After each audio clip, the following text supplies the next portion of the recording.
Эрдэмтний интер нэвтрүүлгийн өнөөдрийн дугаарт Монгол улсын усан цахилгаан станцын байгууламжийн инженер доктор Очиржав оролцож байна. Сэргээгдэх эрчим хүчний дундаас усны эрчим хүч хамгийн өргөн хэрэглэгддэг. Ялангуяа хямд өртгөөр гарган авч болох усны эрчим хүчний асуудал дэлхийн нийтэд зүй ёсоор тавигдах болж, дэлхийн олон оронд эрчим хүчээ усан цахилгаан станцаас гарган авдаг болжээ. 2006 оны байдлаар дэлхийн нийт эрчим хүчний бараг 20, сэргээгдэх эрчим хүчний ойролцоогоор 88, 2008 онд дэлхийн нийт сэргээгдэх эрчим хүчний 50-аас илүү хувийг усны эрчим хүч эзлэж байв. Манай улсад усны эрчим хүчийг ашиглах ажлыг цаашид хэрхэн хөгжүүлэх талаар бид өнөөдөр ярилцах болно. Оросын албаны улсын тэр үеийн гаруй Ленинград хот гэжсэн тэрний политехник дээд сургуулийг төгссөн. За тэр намайг төгсөж ирэх үед бол усан цахилгаан станцыг бол одоо нэг ярьдгүй. Тэгэхдээ засварын бодлого дотор бол бас орцсон явж ирсэн. Төр засаг бас усан цахилгаан станц хөгжүүлэх бодлого бас тавьж ирсэн.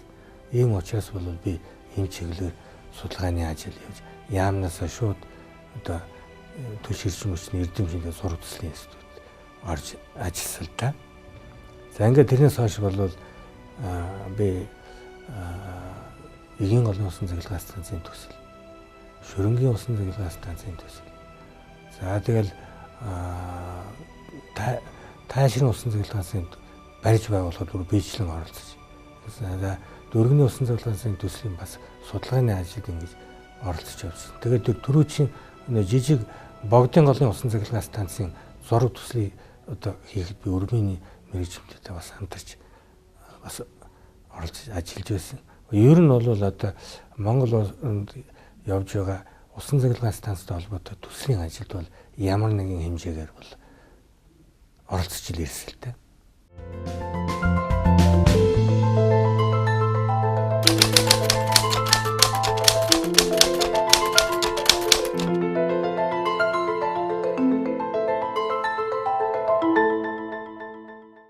Тэгэхээр өнөөдөр дэлхийн улс орнууд цахилгаан эрчим хүчнийхээ хэрэгцээг бол олон төрлийн их усраас хангаж байна л да. За тухайлах нь бол одоо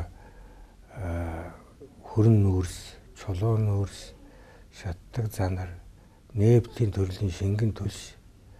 За тэгээд цөмийн эрчим хүч.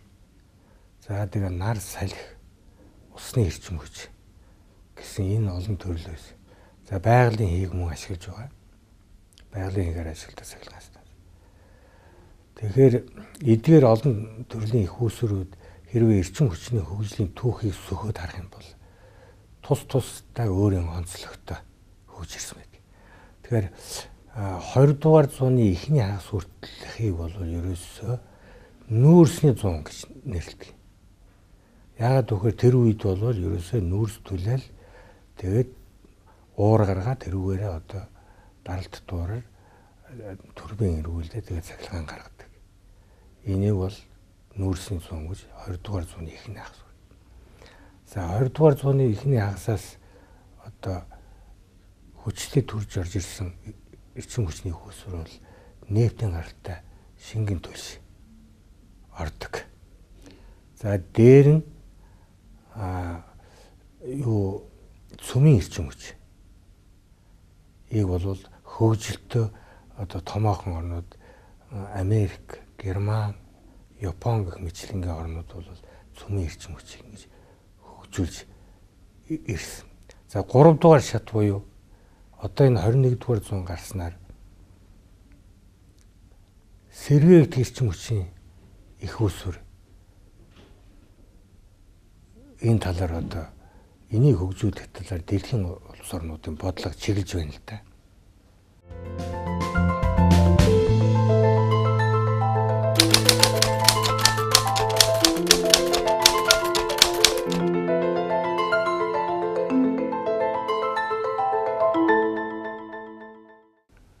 Тэгэхээр энэ сэргээгдэх эрчим хүчний хөөсрүүд юу ордог юм бэ гэхдээ зэрэг нар салхины эрчим хүч, усны эрчим хүч ордог.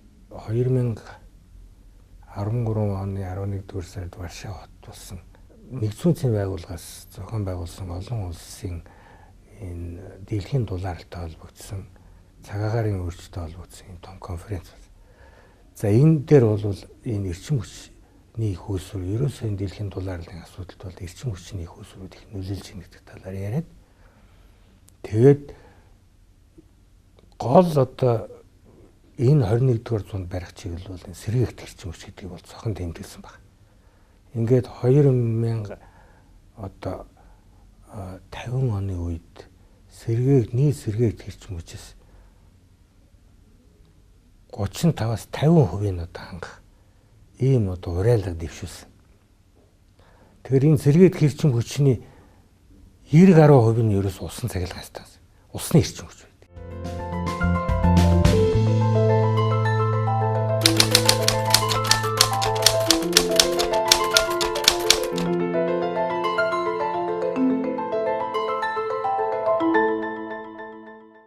Тэгэхээр усны эрчим хүчийг өнөөдөр дэлхийн 150 орн усан цахилгаан станцтай. Тэгэд одоохондоо Сочийн саяын олимпиадад 88 орн орлоо шүү дээ. Тэгэхээр хэрэв усан цахилгаан станцтай орнуудын одоо ийм уулзалт юу зохион их юм бол энэс бараг 2 дахин илүү улс орн орох нь. Тэгэхээр ямар их өргөн дэлгэр одоо ашиглаж байгаа гэдэг нь бол эндээс харагдж байна. Бразил, Канада, Шинэ Зеланд, Норвеги, Парагвай зэрэг орон эрчим хүчнийхээ дийлэнхийг усан цахилгаан станцаас гарган авдаг байна. Норвеги дэлгэхэд эрчим хүчнийхээ 98-аас 99%-ийг усан цахилгаан станцаас гаргадаг гэсэн тооцоо бий. Тэгвэл Франц, Швейцар, Австри улс усны эрчим хүчнийхээ бараг бүгдийг буюу 90% ашигласан байна. Япон, Герман, Швед 65-аас 90%-ийг ашигласан бол бүгд найрамдах Хятад ард улс 25-аас 45%. Оросын холбооны улс усны эрчим хүчнийхээ 20 орчим хувийг ашигласан үзүүлэлт гарчээ. Өөрөөр хэл эдгээр орнууд бол ишээ усан цахилгаан станц хөгжүүлэх ийм одоо нөөцтэй болцоотой. За энийг одоо жишээ хэлж юу болох юм бэ? Жишээлбэл одоо энэ өнгөрсөн жил юу боллоо? Амар мөрөн дээр маш том үер болсон. За энд бол Оросын холбооны улсын газар нутаг бол маш их сүйдсэн. За Хятад бол гайгүй гэж байна. Гэхдээ одоо Оросын холбооны улсын ерөнхийлөгч Путин ерөнхий сайдтай амар мөрний каскад өөрөөр цуваа усан цахилгаан станц байгуулгаад одоо ингэ шийдвэрлэсэн. Тэгэхээр хэрвээ энэ усан цахилгаан станцуудыг байгуулж бол Оросын холбооны улсын одоо усныхаа эрчим хүчийг ашиглах нөөц бол бас нэмэгдээл явах. Өөрөөр хэлбэл энэ улсууд одоо энэ усны эрчим хүчний ашиглалтыг нэмэгдүүлэх одоо бодлогоо улам эрчимжүүлж байгаа. За Америкийн нэгдсэн улс бол нийтдээ 75,000 орчим далантай. За тэр 75,000 орчим далангийн одоохонд 2,500 дээр нь усан цахилгаан станц. Тэгэхээр одоо бол ямар бодлого барьж яах вэ гэхээр тэр усан цахилгаан станц усан төрбийн суурлуулаагүй тэр олон далан дээр одоо цахилгаан гаргадаг болох гэж. За энэнийхээ үндсэн дээр бол одоо усныхаа эрчим хүчний ашиглалтыг бол эрс нэмэгдүүлнэ гэсэн юм зорилт одоо ингээд тавиад ингээд явж байна л да. За Монгол улс бол 1% ч хүрэхгүй. Нийтдээ манай улс бол нөөцийн хувьд бол нийт гол мөрний усны нөөц бол нэг 65 тэрбум киловатт цахилгаан үйлдвэрлэх. Тийм нөөцтэй. За энээсээ 1% ч хүрэхгүйгээр одоо тийм учраас манайд бол тийм болцоо бол байгаа.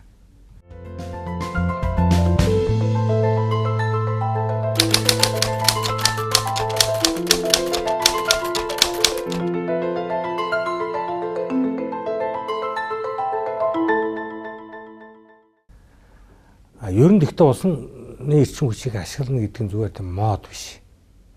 Тэр одоо ус ашиглаж байна. Бид нар ашиглана. Тэр ингэж яах бид нар тэхгүй яа. Тийм юм бол ярихгүй. Энэ бол үнэхээр хүн төрөлхтний шаардлага болж байна.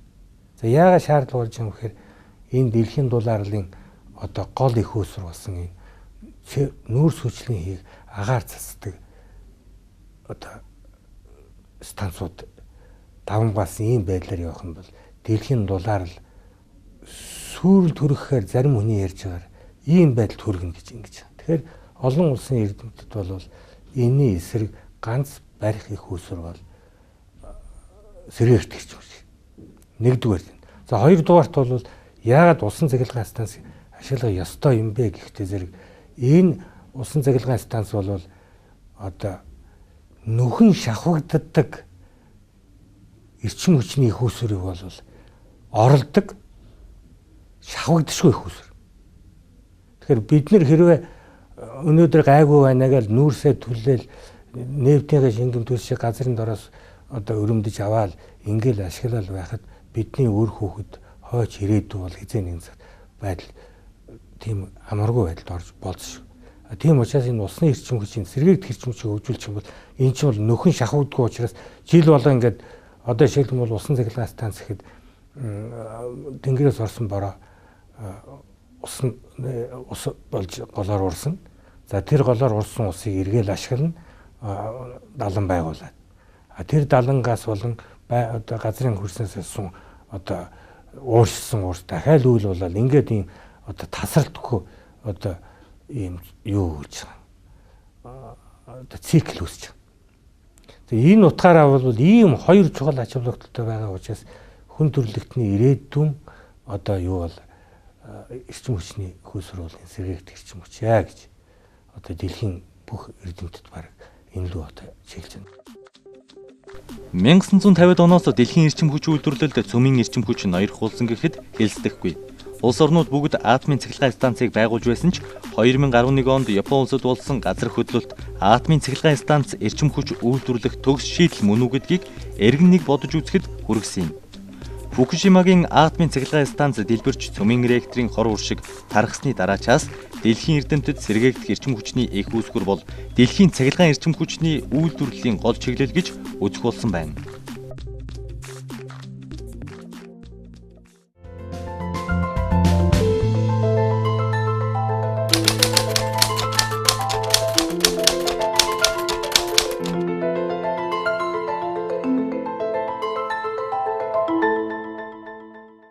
За Монголд оронд усан цахилгаан станцыг бид нэр хөгжүүлэхдээ мөн одоо нэлийн бодлого олон жил хөөцөлдсөн л дөө. Тэгвэл ер нь сайн ойлгуулж чадаагүй л яваад байна. Тэгээ хизээ ойлгосон бэ гэхдээ зэрэг энэ 90-ад оны үед манайх чинь 300-аас сумтай байлаа шүү дээ. Тэгээ сум болгоныг одоо энэ чинь шаардлага бүгдийн дизель станцтай болгоод тэгээ одоо энэ төвөөс чинь одоо ингээл хүн даацын машинаар нөгөө дизелийн түлш 1000 гаруй километр за зарим 4-500 км ингээд тээдэг. Тэгээ тээж хүргээд тэрийг шатаад тэгээ яг нэг гэрэл залгадаг. Тэгээ нэг кино минь гаргадаг мотор эднэр асаадаг. Иймэрхүү. Тэгээ тэрийг бид нар бол одоо сумаа цахилгаан жүжигчний эдэргээ бас ярьжсэн л дээ. За гэтэл 1990-ад оноос Монгол улс хөгжлийн шин шатанд дэвшээд зах зээлийн харьцаанд орж ирсэн. За тэр үед ямар үзэгдэл болсон бэ гэхдээ зэрэг Монголын 300 сум харанхуй ганцхан сум гэрэлтэй. Юу болж ин усууд тийм юмд бол хүмүүс бол их одоо итгэл үнэмшил болж авд юм байна. За тэр ганц сум нь юу байсан бэ гэхээр зэрэг юу Увсаймын өндөр анга сум. Тэр нь одоо яасан бэхээр зэрэг Вьетнамын мэргэжилтэн бас усан цахилгаан судалдаг улсад Монгол орныг дайраад өнгөрөхдөө бид нэг 125 кВт-ийн 2 жижигхэн хэрэгэд усан турбин өгсөн. Тэрийг бид нар одоо яах вэ гэж ярьж ирсэн ээ. Усан аймгийн өндөр ангаа сумн дээр судалж байгаа өдөөний юу яг тавьчихгээд ингээд тавьсан. Тэгээ тэр жижиг усан цахилгаан станц ингээд ажиллаж яхад бол улсууд сайн мэдэхгүй одоо энэ хэрэгтэй ч юм хэрэггүй ч юм тэгэл байж ирсэн. Гэтэл өнөө зах зээлийн харьцаа 300 сум харанхуй болоход ганцхан усан цахилгаан станц. Та тэр сум эрэлт байсан. Тэгээ хүмүүс бол тэрийг бол юу гэж хүлээж авч байна. Ерөөсөө зах зээлийн одоо тэр хүнд нөхцөлд өртөдгөө. Тэгээ юу ч болж исэн усал уусч байвал цахилгаан эрчимч гаргадаг энэ гол их үүсвэр юм байна гэдэг бол амьдралаар ойлгосон. Тэрний дараа ерөөсөө бүхэн сум бас голгүй сум хүртэл одоо манад усан цахилгаанаа барьж өгөөж гэхээр одоо ингээд бүүн одоо захиалга ирж байгаа.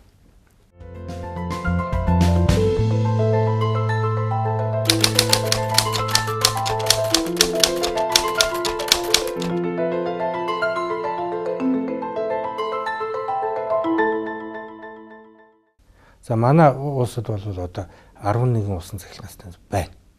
За тэрний 9 нь бол яг энэ орон нутгийн захиалгаар одоо орон нутаг өөрсдийнхөө хүчээр их юм уу да. Ингэж байгуулсан одоо жижиг станцууд. За 2 станц бол яг улсын одоо манай яамны бодлого орж тэрэнд бол гүйцэтгэгчтэй одоо хяналт тавьдаг инженерингийн компанитай за Монголын засгийн газрын төлөөлж байгаа төслийн нэгжтэй тэдний хяналт тавьдаг иймэрхүү үеэр явсан учраас энэ 2 станцыг бол нэгдүгээр хугацаанд нь оруулсан, хоёрдугаар энэ 2 улсын станц бол одоо хэвийн ажиллаж байгаа. Жилийн 4 үйлрэлд ажиллаж байгаа. За бусад тэр 9 станцууд бол одоо улирлын чанарт. Дулааны улир жоохон ажил хэдэн төгрөг одоо мөнгө төгрөг цуглуулж яваа. Тэрүүгээр өвөл нөгөө дизельний төшөөг хөдөлж явах. Тийм юугаар явж эхэлж байсан дээ. Тэгэхээр энэ бол бас олон сум тэгж ялахгүй байсан учраас ерөөсө их хурлаас манай төр засгийн газраас тусгаал анхаарал өндөр хүчлийн шугам байгуул бүх сумуудаа өндөр хүчлийн шугамтай болсон. Тэгэхээр нэгэн шугам толбогдсон болохоор нөгөө жижиг усан станцууд маань одоо заримдаа алдаг хоног одоо ингээд бараг тэр анхаар баг тавьж эхэлж байгаа юм л. Энийг бол одоо ийм жижиг зүйл гарсан. Гэхдээ одоо дөрвөн таашрын усан цахилгаан станц бол эрчим хүчний их үүсвэр маягаар ажиллаж ингэж байгаамаа.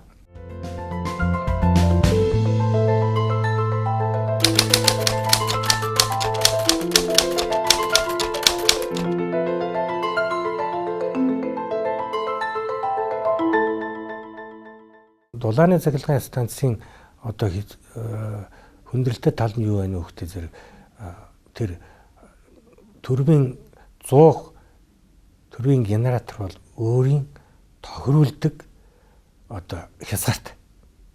Манай 20 орчим 20-25. Тэрнээс цааш бол одоо бууруулж болдог. Тэгэх юм бол одоо 100-ыг зогсоох зүгээр аргагүй. Ийм байл. Тийм учраас бол тэрнээс гарах ганц арга бол 100-аа зогсоохгүй гэх юм бол хэрэглэгчтэй язгаарч. Эсвэл үйлдвэрлэсэн цахилгаанаа үнэгүй урсгах хаа нэгэн газар.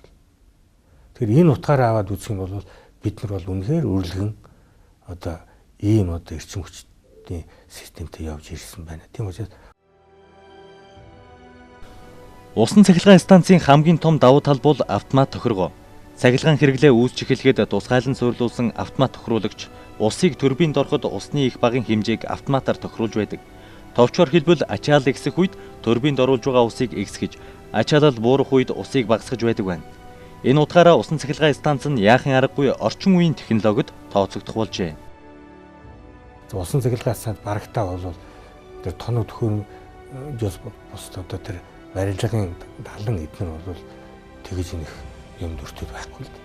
Тоног төхөөрөмжл ажиллаж явах үедээ зарим нэг автомат одоо хаах нээх одоо таслах иймэрхүү зүйлс гардаг. Тэрийг бол богино хугацаанд хүрч. Энэ утгаараа бол орчин үеийн одоо энэ 100-д бол үнэхээр тохирсон одоо шинэ технологи. За турбины ашиглуулын коэффициент гэхэд бол 90-с 95-аас дээш. Одоо хамгийн дээд 100% шүү дээ. Тэгэхэд одоо 95-аас дээш гэдэг бол одоо ямар өндөр юутай гэдэг нь бол харагдаж байна.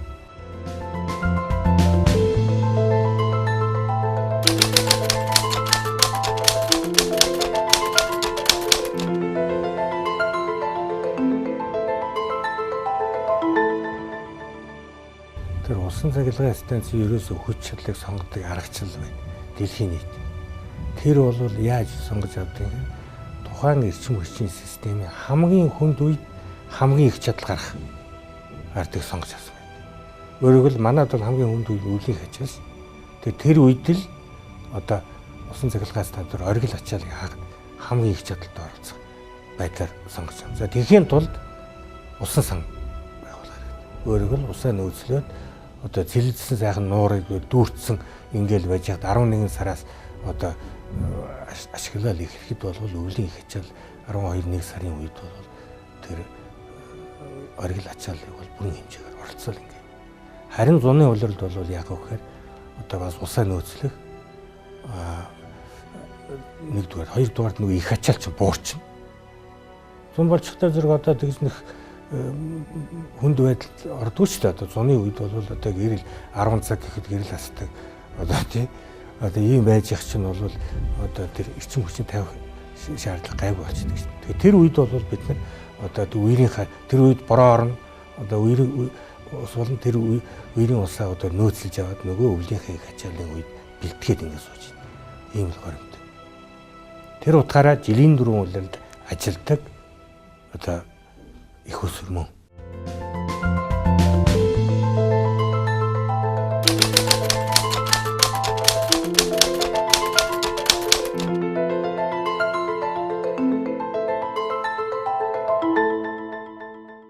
Тэгээ 11 усан цахилгаан станцаас 9 нь бол одоо орон нутгийн хүмүүсийн өөрсдийн санаа ажиллагаар тийм ээ одоо ингэж байгуулсан жижигхэн улирлын чанартай болсон цахилгаан.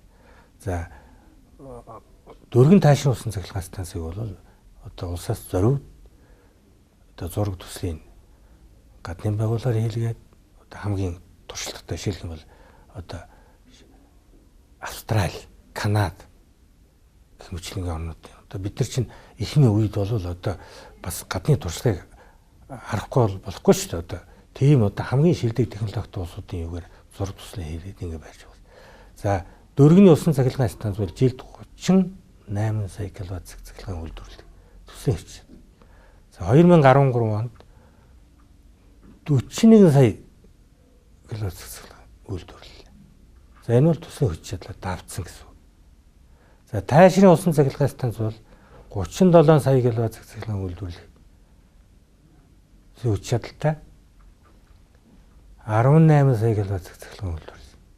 Гэхдээ энэ таашрын усан цахилгаан төвийн эрчим систем зэрэгцээ ажиллагаанд бол батлагдсан гормоор явж байгаа. Заавал одоо тэрийг тэгж одоо тэр юугаар нь явуул гэдэг. Тэр усныхаа нөөц мөөс тэр тооцоогоо харна. Нэгдүгээр, хоёрдугаар одоо говьлтай аймаг гэдэг ч юм бол бас одоо хангаа биш. Тийм учраас тэр нөхцөлийн онцлогуудыг хараад төвийн эрчим системтэй зэрэгцээ ажиллуулад тэгээд хамгийн одоо оновчтой гормоор ингээл ажиллуулж байгаа.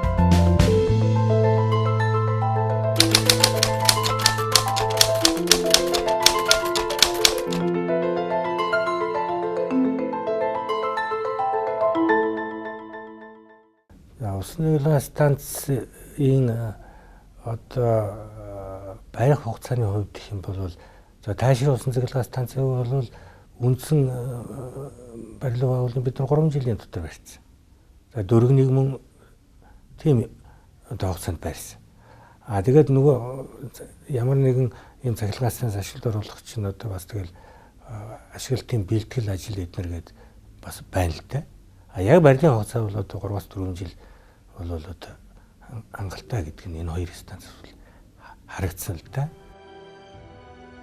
Цаг үеийн өөрчлөлт байгаль орчны бохирдол түлш шатхууны үнийн өсөлт зэрэг тулгамдж байгаа асуудал нь сэргээгдэх эрчим хүчийг үйлдвэрлэх хэрэглэх шаардлага бийг харуулж байна. Нам дор газарт байрлсан усан санд цугласан ус нь өндөр газарт байрлах усан сан руу хүчин чадал ихтэй насоосоор шахагдан гарах бөгөөд дээш гарсан ус нь дахин доош унан усан турбин эргүүлэх замаар цахилгааныг үйлдвэрлэдэг. Усан цахилгаан станц бол усны хүчээр ажиллана. Тэр зүгээр нь усны хүч биш. Одоо уналт, усны уналт гэж ярьдаг.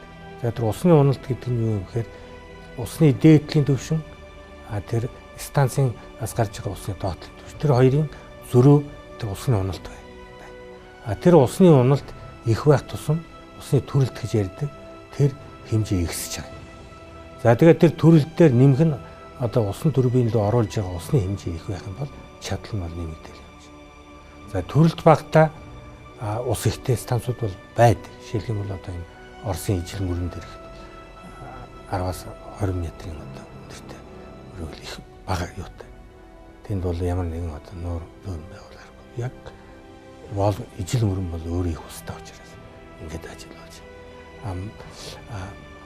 Төрөлт үүсгээд усын нөөцлөд ингэдэг юу бол одоо Сибирийн за одоо манайх муугаар энэ Эрдэс уур амьсгалтай газар бол усан цахилгаан станц ийм төрлийг сонгож авахаас өөр арга байхгүй.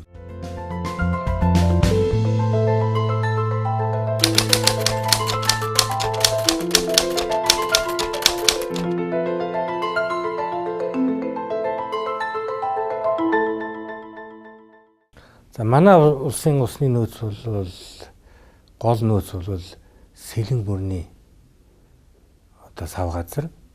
За Сэлэн бүрэнд бол эгийн гол сутгаж байгаа, орхон сутгаж байгаа, туул сутгаж байгаа. За дэлгэр мөрөн өөрөөр гол одоо судас бол Сэлэн бүрэн рүү нээлдэг. Энэ бол за тэрнээс гадна онон гол зүүн талд байна. За ховд гол баруун талд. За ховд гол бол бас одоо усны эрчим хүчээр их нөөцтэй гэж ингэж одоо за өмнөд хэсэг болоо мэдээж хэрэг тэнд яриад байгаа юм байхгүй. Тэгэхээр бидний Монголын нутаг дэвсгэрийн хойд болон төв хойд баруун мужи бол усны эрчим хүчний элбэгтэй. За би түрүү хэлсэн энийг бол 65 тэрбум киловатт цаг цахилгаан үйлдвэрлэх одоо нөөцтэй. Энэ бол одоо бид нар бол нэг 4.5 тэрбум цахилгаан эрчим хүч үйлдвэрлэдэг нэхэд одоо тэрийг ингээ хахад бол зөвхөн усны эрчим хүчээр дангаараа 10 гаруй жил ажиллах тийм нөөц бол байна. Гэхдээ энэс бол ашиглаж болох нөөц гэж бас байдаг. За энэ нь бол нэг 30 тэрбум орчим киловатт цахилгаан үйлдвэрлэх. За тэгээд тэрийг 5 дугаар гэж 6 жил ямар ч байсан дангаараа усны эрчим хүч ийм нөөц байна. Гэхдээ энийг ашиглахад бол мэдээж хэрэг үе шаттай явна шүү дээ. Бүгдийн зэрэг одоо ээжгүй гол мөрний одоо ашиглах схем зураг одоо судалгаа хийж энэ хаана ямар станц байх вэ гэдгийг одоо гарч ирнэ. За харамсалтай нь манад бол тэр усны мастер төлөвлөгөө гэдэг юм хийд юм л да. Бүх гол мөрнийг одоо яаж ашиглах гэдэг мастер төлөв. За энийг бол одоо хараахан хийж амжаагүй байгаа. За бид нар бол гэхдээ энийг бол хийнэ. За 1975 оны үед Унгар улсын мэрэгжилтнүүд манай усны яам гэж байсан. Тэр яамны шумаар хурж ирж манай Монгол улсын ус болон усны эрчим хүчийг ашиглах ерөнхий схем гэдэг юм боловсруулж өгсөн. За тэрүүгээр бол бид нар бас нэлээд одоо чиглэл одоо хандлага авч байгаа. За хуучин зөвлөлт холбоот ус гэж байхад 1960-аад онд мөн тиймэрхүү схем хийж өгсөн. За энэ хоёр бол ерөнхийдөө маань бидний гар дээр барьж байгаа одоо баримт бичиг мөн. За одоо бол бид харин усны эрчим хүчний мастер төлөвлөгөөг бол хийх тийм чиглэл явж байгаа. Энэ бол удахгүй хийх ийм хандлагатай байна.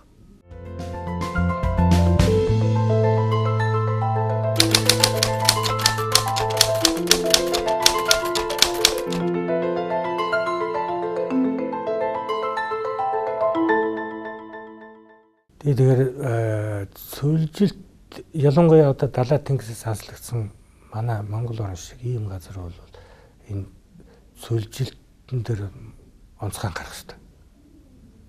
За манай төр засаг орон нутгийн хүмүүс анхаарч байгаа л да. Нөгөөхдөө яаж анхаарах вэ гэдэг чинь бас одоо бас асуудал шүү дээ. Тэгэхээр ер нь бол дэлхийн улсуудыг харж яхад бол ерөөсөө тэр байгаа голууд дээр аль болохоор л олон усан сан байх болох. За тэгжиж цагаагаар зөөлөр. За тэгжиж услагаатай газар дээр ялгаа хөгжүүл. Тэгжиж усныхаа нөөцийг одоо бүрэн ашиг. Тэгэхгүй гол маань гадагшаа ингээл гарчаал байх юм бол бид нэг л мэдхэд одоо амаа барих цаг гарна шүү дээ. Тэрийг ашиглалтын эргэлтэнд оруулж явахгүй яаваа гэж одоо бодох цаг ирнэ шүү дээ. Тэр үүднээс бол бид энэ голоо аль болохоор одоо голынхаа усыг ашиглах энэ дээрээ бол эрчим хүчний зорилтоор ашиглах ийм одоо чиглэлийг барих хэрэгтэй. Усан цахилгаан станцыг нэг зорилгот объект гэж үзэж болохгүй юм. Харин олон зорилгот объект гэж дэлхийн нийтээрээ үздэг. Усан цахилгаан станцнд дан ганц цахилгаан эрчим хүчийг үйлдвэрлэхээс гадна цөлжилтийг бууруулж цаг уурыг зөөдрүүлэх байгаль орчны ач холбогдолтой. Мөн томоохон усан сангууд байгуулснаар аялал жуулчлал хөгжөхөд түлхэж өгч ажлын байрны хангамжийг нэмэгдүүлж эрчим хүчний үйлдвэрлэл өсгийн хэрээр улс орны эдийн засагт үнэтэй хувь нэмэр болох зэрэг олон талын ач холбогдолтой юм. Ийм олон зорилтыг зэрэг шийддэг ийм объект учраас одоо олон зорилтод одоо станц гэж дэлхийн орнууд бол ярьж байгаа. Зүгээр нэг одоо ганцхан нэг нөөц төлөөл нэг цахилгаан гаргах гэдэг биш. Энэ бол одоо тэр улсын хөгжил нүүр царай өөдөн татгараа. Аялал жуулчлал гэдэг чинь одоо чухал шүү дээ. Тэр чинь олон хиймэл нууртай, олон сайхан нуур ингээ байгуулад тэрнийхээ эргээр аялал жуулчлал хөгжүүлээ ингэх юм бол улс орны эдийн засаг бол нэг үеийнхээс өөр бол. Одоо Туркүүд жишээлх юм бол одоо бид нар зураг үзүүлж байсан. Одоо барихын өмнөх гол гэж. Тэр бол тэгэл яг нэг гол урсчлаа. Барьсны дараах гол гэдэг үз. Гэхдээ ер нь хүн итгэмээргүй. Тийм гоё одоо дэд үс хөгжүүлээд аялал хөгжүүлсэн. Ийм байгаа шүү. Тэгэхээр энэ бол усан цахилгаан станц бол энэ олон зорилгыг давхар одоо хангадгаараа бас ач холбогдолтой.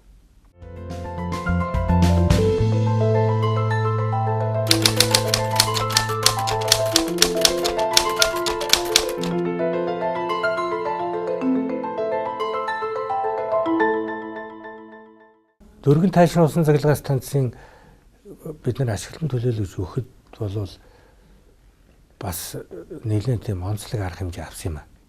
Тэр нь юу гэхтэй зэрэг ашиглалтанд орох 2 жилийн өмнө ашиглалтын өмнөх захиргаа байгуулж байна.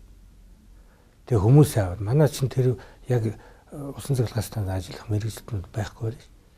Тэгэхээр тэр улсуудыг ингэж сонгож сонгож яваад за орон нутгийн хүмүүсийг оролцуулахыг бас бодно ажлын байртай болон за тэгээ бусад одоо ихтэй сургуулиудаас бас боломжийн улсуудын шилж яваад ингээ 2 жилийн өмнө байгуулж тэр улс цалингийн өгөөд тэгээ сургаж.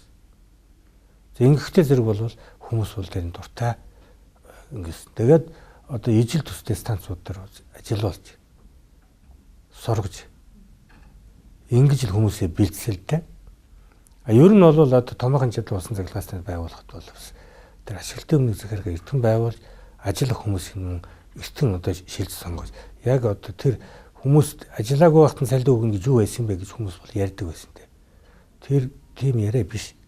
Тэр хүмүүс чинь бол харин залингийн нөгөө та энэ дээр ажиллавал нэгээд ингэхтэй зэрэг бол үнэн сэтгэлээс ордог. Тэгжээж бид нар мэрэгчтний бэлд. Одоо бол манай дөргөн таашртаар ажиллаж байгаа залуучуудыг үзэх юм бол одоо ер нь ямар ч усан турбиныг зогсоож явуулаад ажиллуулад тэр орд тохируул хийж эдэрийн тэнд бол асуудал одоо яваад очиход бол манайхан биеэ дагаа ажиллагаа явуулж чадж байгаа. Нэг үе бодоход бол мэрэгчтний бэлтгэж байгаа.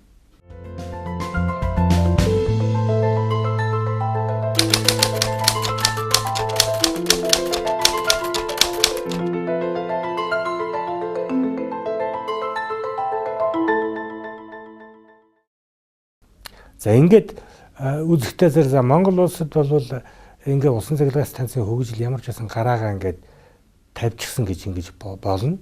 Тэгэхдээ энэ усан цахилгаан станцууд бол нэг сумын төв суурин газар аймгийн хэмжээс хэтрээгүй. За тэгээд хоёроос бусд нь улирлын чанартай.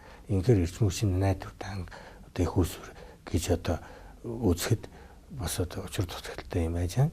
Тэгэхээр одоо дараагийн шат бол юу гэхээр зэрэг Монгол улсын одоо улсын хэмжээний томоохон чадлын усан цахилгаан станц байгуулах энэ шаардлага бол одоо энэ төвийн эрчим хүчний системийн хөгжилтэй холбогдож гарч ирж байгаа. За энэ одоо төвийн эрчим хүчний системтэй ямархуу замаар яаж холбогдож гарч ирж байна вэ гэхдээ зэрэг за манай улс бол одоо энэ хөгжлийн шинэ одоо замд ороод их хурдтай хөгжиж байна. Одоо бүгд мэдж байгаа. Хот суурин газрууд нь өнгө төс өөр болж байна. Тэгээ шинэ одоо уул уурхайн үйлдвэр бий болж байна. Мөн одоо хөдөөж хүн үйлдвэрлэж гисэн одоо бас явж байгаа. За тээвэр холбооч гэсэн одоо өөрөөр хэлбэл Монгол улс хөгжлийн хашийн энэ хэлбэрээр цахилгаан эрчим хүчний хэрэгцээ нэмэгдээд одоо бол энэ төвийн эрчим хүчний системийн суурь одоо хэрэгцээ бол 1000 мегаваттаас давах гэж байна. Одоо энэ бол 960 руу хөрсөн. За дараа жил 1000. Тэгэхээр энэ тооноос чанар шилжиж гин гэж ярьдаг. Тэгэхээр 1000 руу 1000 мегаваттаас давсан ийм эрчим хүчний системд бол өөрийн гэсэн нөөц их усүр бол заавал байх хэрэгтэй. Тэгэхгүй бол найдвартай ажиллагаа хангаж чадахгүй. За бид нар бол өмнө энэ одоо найдвартай ажиллагаа хангадаг энэ нөөц хөтөнчдийг бол Оросын холбооны усаас одоо 220 гэрэлтэй шугамар бол авч хангаж ирлээ. Одоо бол нөгөө хэрэгжилж байгаа цахилгаан чадлын хэмжээ бол жилээс жил нэмэгдэж. За 2013 оны одоо гүйцэтгэлээр ингээд 24.5 сая Америк долларын одоо төлбөр гарч байгаа. Тэр энэ цаашдаа улам нэмэгдэн. Тэгэл одоо айгүй бол 30 40 50 гэл ингэ яваа. Өөрөөр хэлбэл 4 5 жилийн дотор бид тэр цахилгаан станц барих мөнгө гадна ингээд өөрөнд төлөх нь ш. Нэгдүгээр, хоёрдугаар гадны эрчим хүчний системд өөрийнхөө нөөц хүчин чадлыг барина гэдэг бол энэ найдвартай ажиллагаа биш. Энийг бол одоо эрчим хүчний систем бие даасан эрчим хүчний систем гэж бол гадны улсууд бол үздэг. Заавал одоо төр хугацаанд одоо хэдийгээр тийм нөхцөлийг даван туулахын тулд тийм төр арга хэмжээг авдаг боловч тэрнээс ийг орлох өөрийн гэсэн их усрыг заавал барих.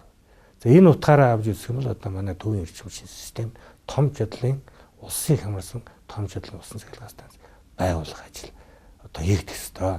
За Монгол улсын засгийн газар бол шийдээ гаргаж гисэн.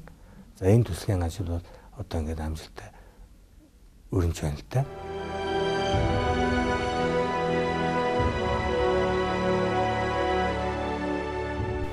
Дэлхийн хамгийн том усан цахилгаан станц бол Хятад улс дахь 3 хавцлын усан цахилгаан станц юм. Дэлхий дээр 2000 гигаватт эрчим хүч үйлдвэрлэж байгаа 50 гаруй станцууд байдаг. Энэ нь манай улсын төвийн эрчим хүчний суйрлуулсан хүчин чадлаас 2 дахин ихийг үйлдвэрлэж байна гэсэн үг. Дэлхийн хамгийн том 10 цахилгаан станцын 7 нь усан цахилгаан станц байна гэдэг нь энэ салбарын ач холбогдлыг бэлхнээ харуулж байгаа юм. Манай улсад усны эрчим хүчийг ашиглах ажлыг цаашид хэрхэн хөгжүүлэх талаар бид Монгол улсын усан цахилгаан станцын байгууламжийн инженер доктор Очир Жавтай ярилцлаа.